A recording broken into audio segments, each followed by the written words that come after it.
Good morning, everyone. I am super excited to be here with you all today.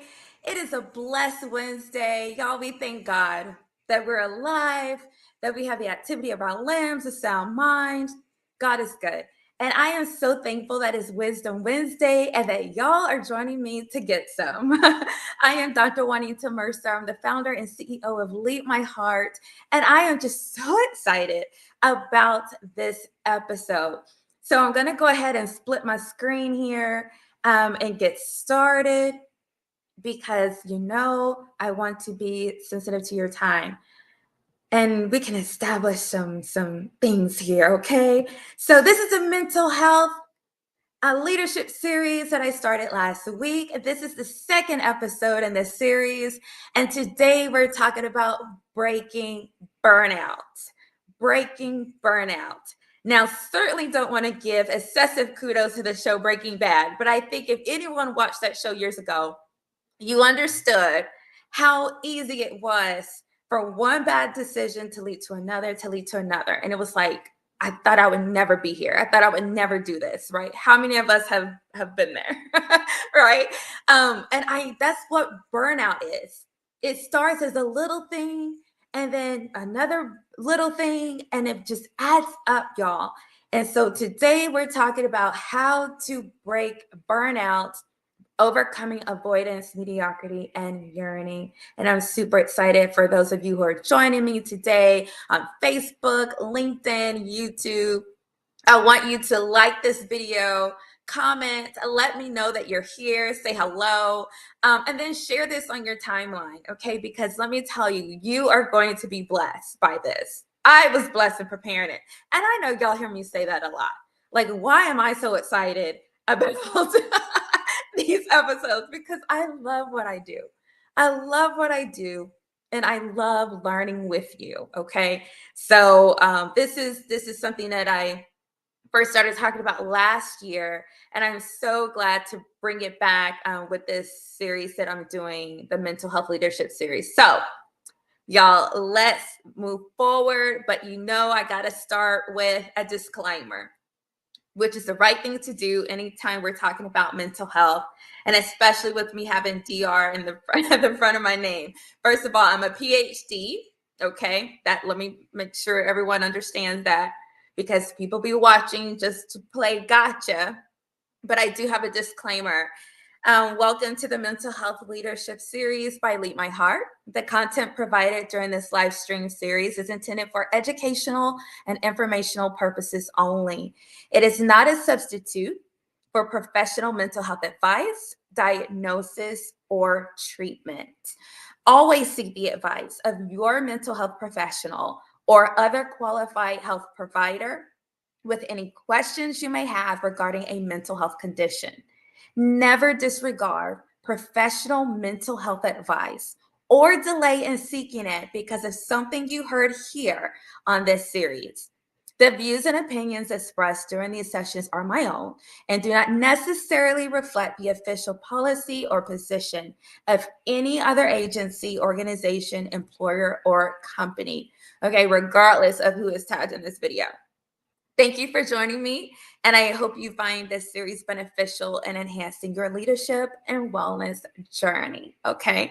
So now that we have that off the way, let's go. So today, let's first talk about what is burnout, because this is a buzzword, right? It's Mental Health Awareness Month, and so a lot of us are talking about burnout and signs and symptoms and things to be cautious of and how do we overcome it, and that's wonderful. But I want us to be cognizant of the fact that burnout really is chronic exhaustion. It is not the kind of exhaustion that you can sleep away, rest away, and just be okay. It's beyond that, right? And as a matter of fact, when you see people dealing with burnout, you might see them sleeping excessively, right? As if it's not enough. There's not enough sleep, right? There's not enough rest that can happen to bring them out of it. But it's caused by this prolonged and excessive stress. And it's important to also recognize that it occurs when you feel like overwhelmed, emotionally drained, And some people would say unable to meet constant demands. But can we be real? It's not just your inability but leading up to the inability, leading up to the fact where you probably cannot walk out the door, you cannot get out of bed, you cannot just deal. There's this sense of, I'm over it. I'm over it. All right. I'm over this. I'm over that. I don't want to. I'm over it. And how many of us have been there, right? Where you're just like, I'm over it. It's not that I can't do it. I don't want to. I don't want to. And that's the reality of approaching burnout. Before it gets to what I can't do, it really begins with what I just I don't want to. I don't want to. And so when you begin to hear people talk in that way, red flag, okay? And then we also have to understand that this burnout can really leave you feeling helpless and hopeless, cynical and resentful. And so when you see that, and then we're going to talk a lot about this, is, one thing I want you to take away from this series is how do we help build better teams within our organizations by being able to identify what's going on with people instead of just looking at people and saying they're horrible. They're just not a great team player. They just don't want to do it. Maybe it's not that they just don't want to. There's something else going on. Okay. And what even gets them to the place of not wanting to? Sometimes it's not just a bad attitude, but there's more there. And so where does this whole feeling and stress and anxiety, where does all of this start? Well, I'm so glad you asked, because today we're going to talk a little brain science. And it begins in the limbic system. And if you may be familiar with the limbic system, those of you who listened in science class, but the limbic system is a complex system of nerves and networks in the brain, involving several areas near the edge of our cortex, concerned with instinct and mood. Instinct and mood. So think about that for a moment. Burnout, right? It starts with what you don't want to do, it leads up to what you can't do. And that being instinctual, affecting your mood, affecting your motivation. That's where it begins. And then the limbic system is also important to know, okay, that it controls basic emotions such as fear, pleasure, anger, frustration, and drives such as hunger, sex, dominance, but also nurture. So think about that. Think about the fact that all of this is being kind of controlled in one focus area of our brain. Our feelings and our drives. Your feeling can affect your drive, and your drive can affect your feeling. That's good for us to know, isn't it? And we're gonna focus on that some more in a little bit, but I want you to really, really consider that for a second. How all of this is happening in the limbic system, this complex system of nerves and networks of a brain, okay? And so my point here is that I want us to really think about the fact that you can't trust how you feel. You can't trust how you feel. You can feel okay and not be okay. Or you can be fearful and not have a maybe logical reason to fear. Okay. And so it reminds us to slow down and be aware of what's happening and why. So then I'm going to show you these pictures. I'm going to zoom in here so that you can see. I don't know if you can. Oh, that didn't help. That helped me. That didn't help you. There we go. Here we go, right here. So I don't know if you can see my mouse moving over this, but of course you have the hippocampus. And the hippocampus is one of these kind of nodes. Hippocampi is both. And I think the interesting thing here is that the hippocampus is Latin for seahorse, because the form or shape of a hippocampus is like that of a seahorse. And you can especially see this in the curvature in this picture in the square in the corner. So then let me stop here for a second. The hippocampus, what's important to know here? The hippocampus is, again, a part of this limbic system that is responsible for our memory, consolidating information. It also helps us with forming memories and dealing with emotion, okay? And then at the end of that, you see these nodes here, like a pair of nodes at the very end of the hippocampi, and that's the amygdala.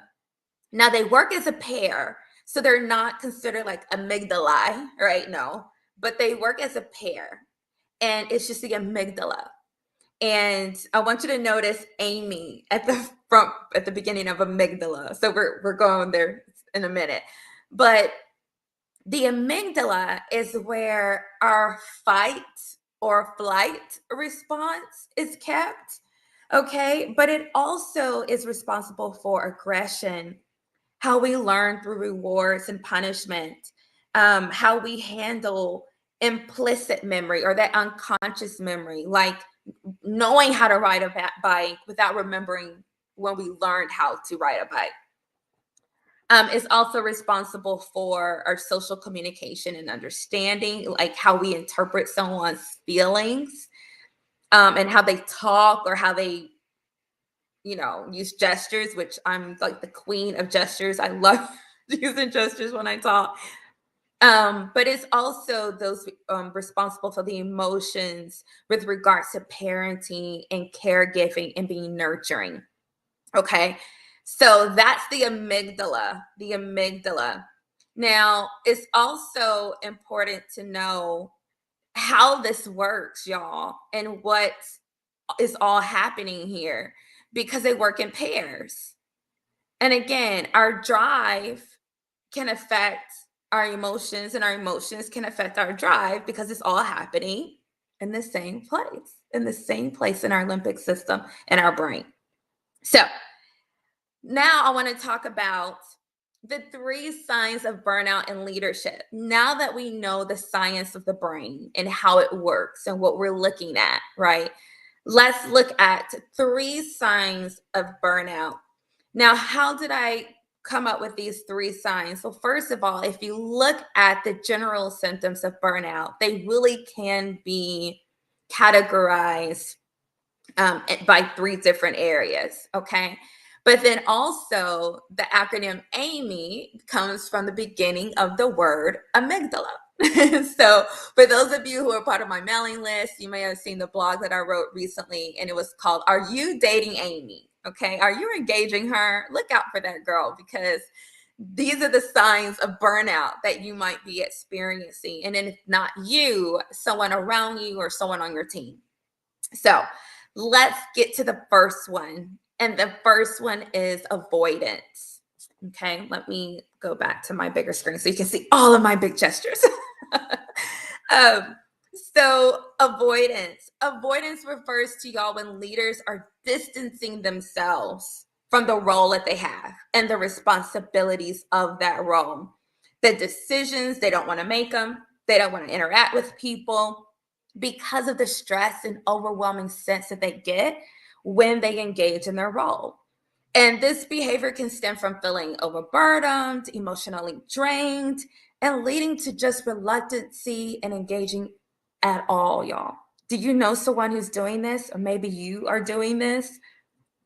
It can also look like delegating excessively and irresponsibly. I'm all about delegating as a way of empowering your team. Absolutely.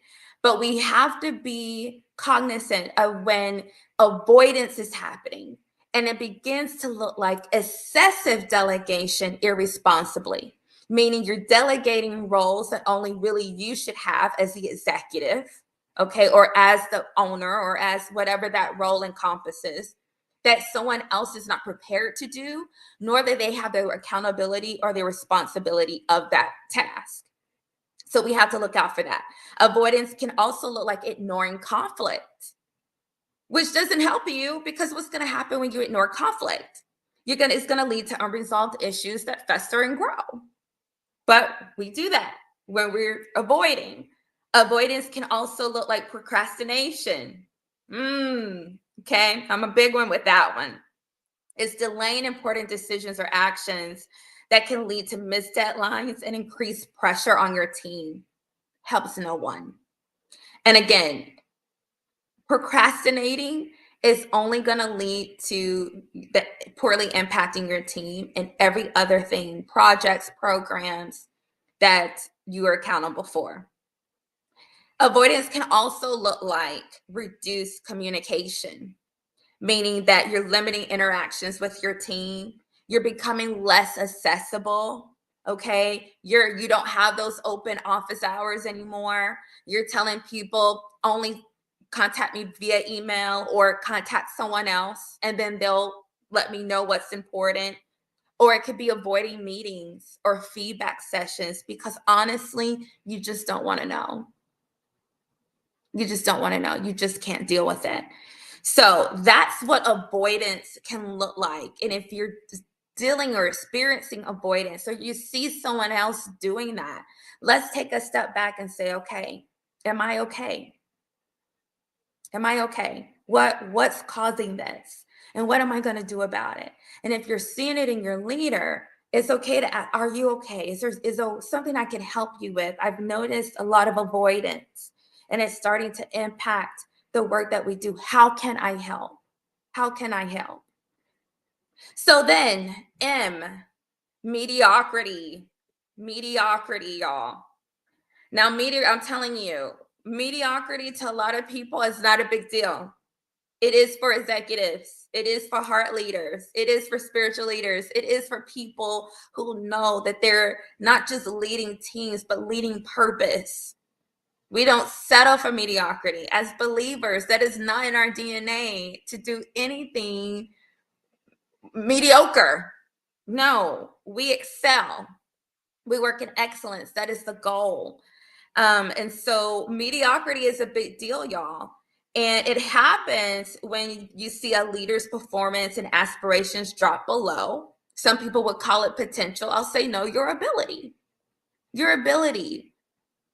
I lose sleep at night when I know I underperformed less than what I'm capable of doing. I will be tossing and turning thinking about how I can make that thing better, because that's my drive. That's my passion, to do it with the best of all that I have. This can lead to complacency. We don't like that word. That's a bad word in leadership. Complacency, where you and your team begin to settle for average results. And you know why they're settling? Because they see you settle. They see you're over it. You really don't care. And so why would they be motivated to do any more when you're saying mediocrity is fine? So we have to talk about this. Mediocrity can look like lowered standards. And we're not talking about lowered standards in response to budget costs and things like that. We're talking about lower standards just because you don't want to deal. So it's accepting subpar work or performance from themselves or their team because you just don't want to address it. Because you just don't want to address it. That would require a conversation. That would require a meeting. And you're like, you know what? I'm over it. Mediocrity can look like minimal effort, putting in the bare minimum, okay, just to get by. Just to get by.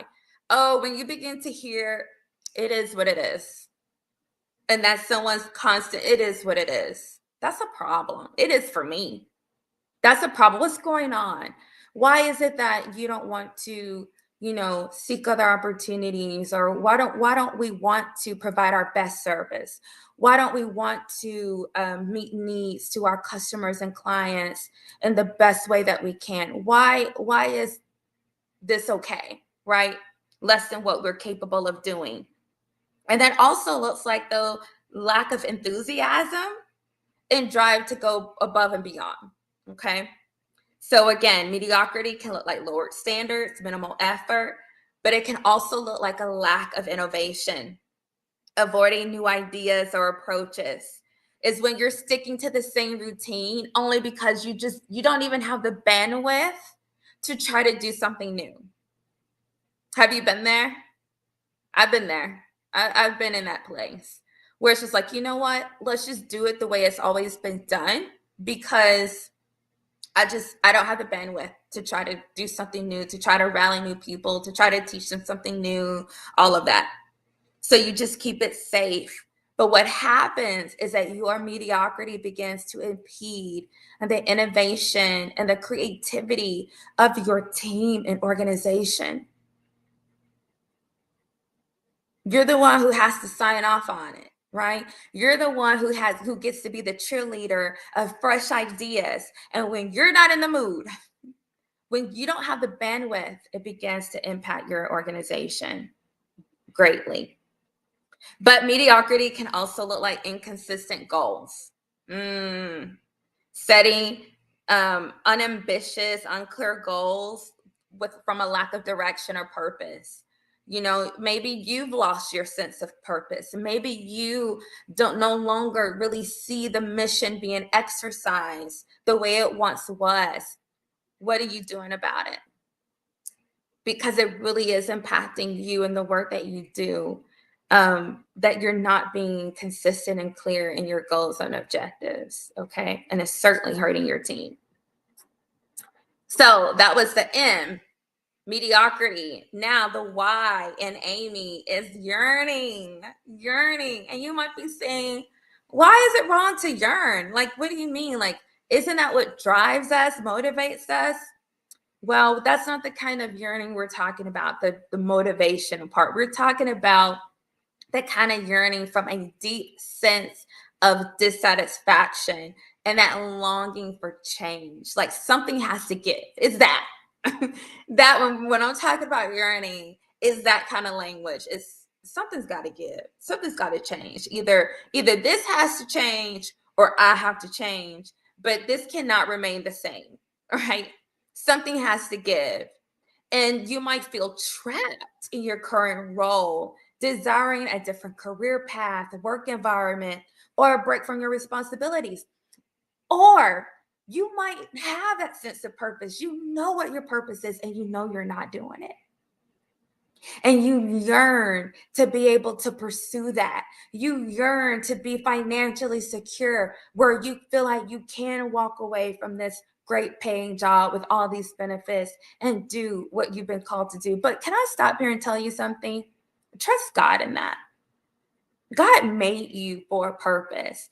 You got to trust that God is going to take care of you. And I'm not saying be irresponsible in how you do it, but you can be responsible in having conversations and planning to say, I'm planning to pursue purpose. I'm planning to be in alignment with what God has for me.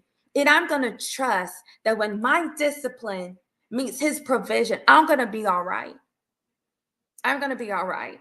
So I just wanted to speak that over you right now, to trust God in pursuing the purpose and what he created you for. And know he's going to make a way for you to do that. Okay. So what does yearning look like? Yearning looks like frequent daydreaming. If you're maybe one a daydreamer before, and now you just find yourself mesmerized by the vision that God has shown you about what it is you should be doing, and you just can't get your mind off of that, or thinking about other opportunities and hobbies and your lifestyle, that's a sign.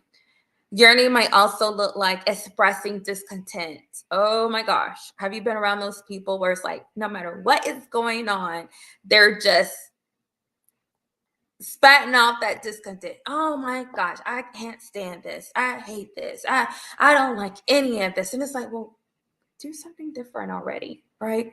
But you're impacting the culture of our team, of our organization, because you're not happy. And it also could look like you actively looking for another job without necessarily applying, but you put a lot of time and effort into wanting something different without actively pursuing it. Okay. So that's what Amy can look like when that amygdala is acting up, okay? When that amygdala is causing us to have emotions and things in response to stressors of life, that VUCA, right? VUCA being volatility, uncertainty, complexity, and ambiguity in our life. That is not just a tech or leadership type model or term, but that is something that we all experience in life. And our amygdala is responding to that.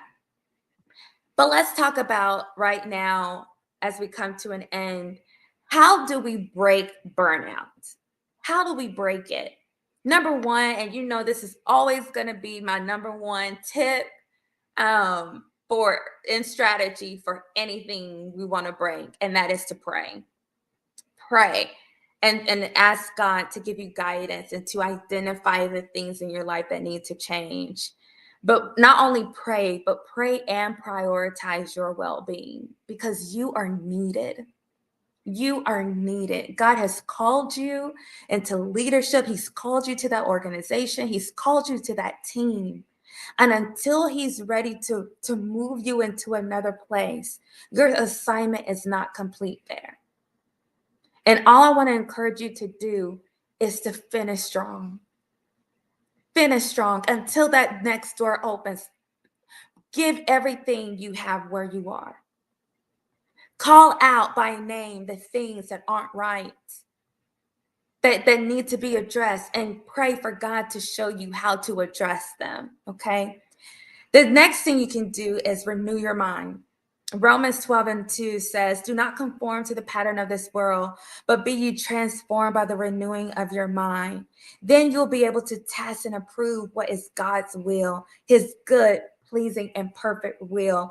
Remember, when we're talking about brain science, that amygdala, it can act up, y'all. But when you know and understand what's going on, then your prayers can become different and more specific. And we can begin to pray, God, may my amygdala be submitted to your will. May I not get caught up in my feelings or what it looks like or what it seems like or the things that my brain has creatively conspired, right?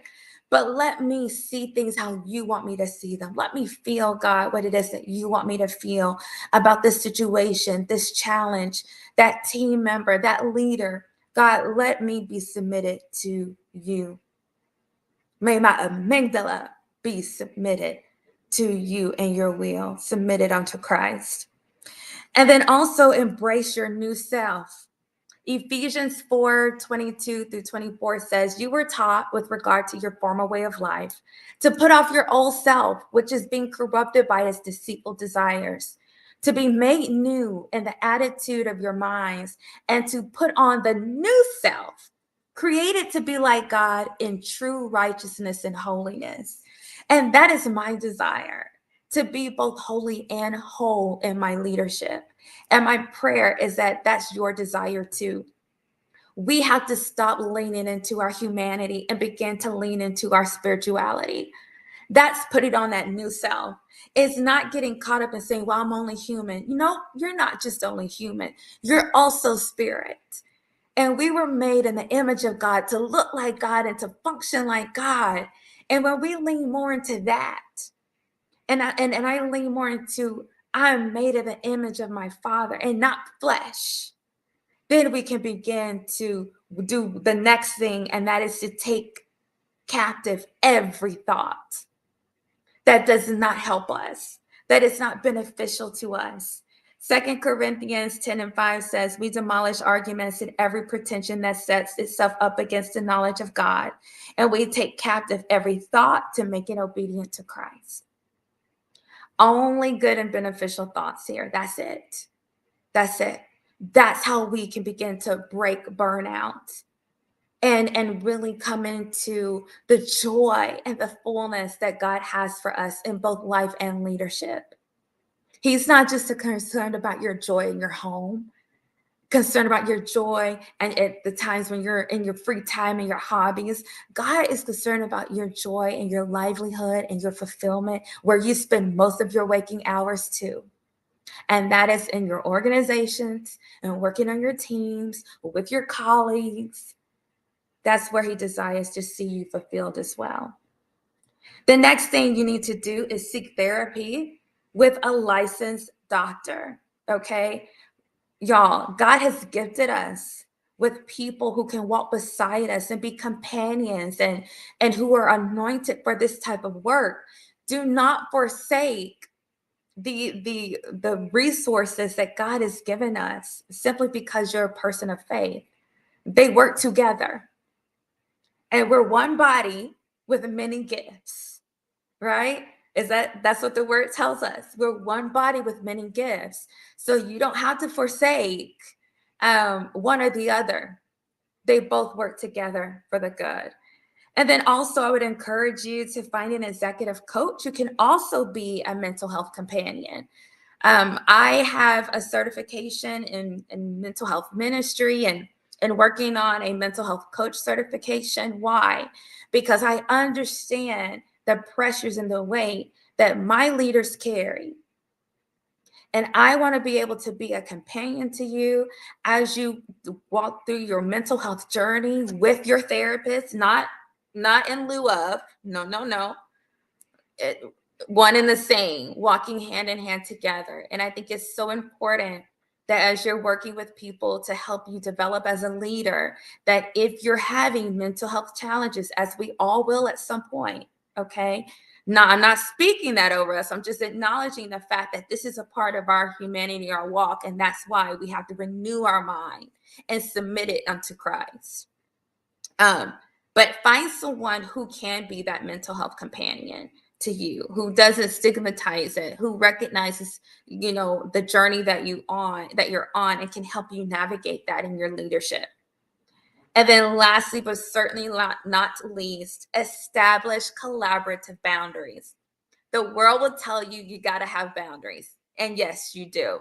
But what the world leaves out is the fact that you need to have collaborative boundaries. And what I mean by that is it's not enough for you to just establish your boundaries, say, this is what it is, I said what I said, and not communicate them to the most important people in your life, not just your spouse and your children, but what about your team and the people that you've been called to lead and shepherd?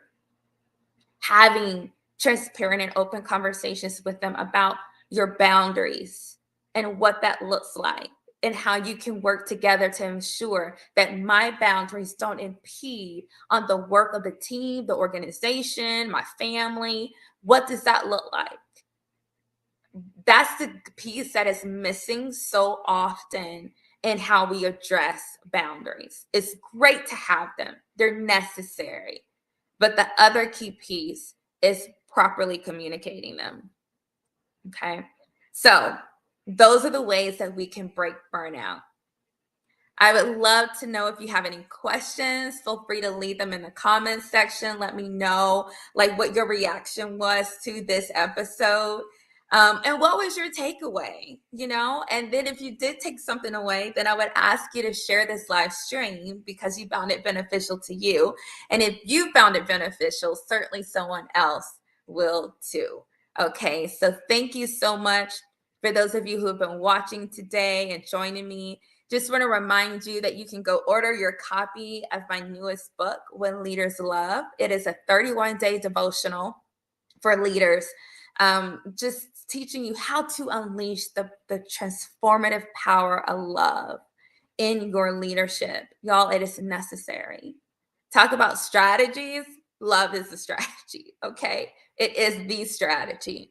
You want to see your team come together. You want to see enhanced performance. You want to see greater profits. You want to see, greater KPIs, all that. Love. That's where it starts. And this is a really, really powerful book. So you can find it on Amazon and Barnes & Noble and Google Play. I also want to remind you that next week is the well for May. Okay, so if you have not yet had an opportunity to attend the well, what are you waiting for? You need to get here, okay? Join me Thursday, May 23rd here in San Antonio at Meals on Wheels San Antonio. I'm so grateful to them and allowing me to use their beautiful spaces to host the well. And so that is from 10 to 2. I do have a ticket that has been donated.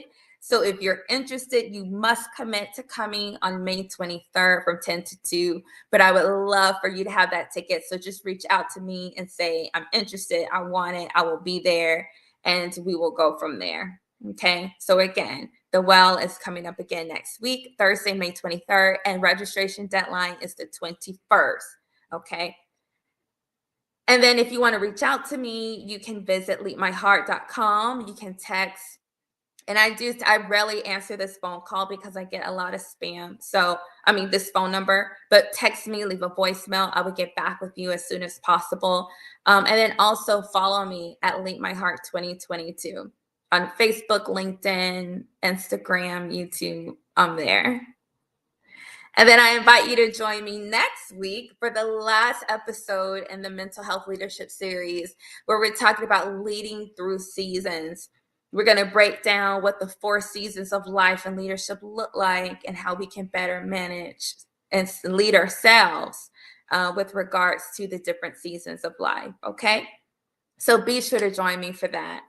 I pray that you all have a wonderful rest of your day. And remember, in everything you do and with everything you have, love God and love people.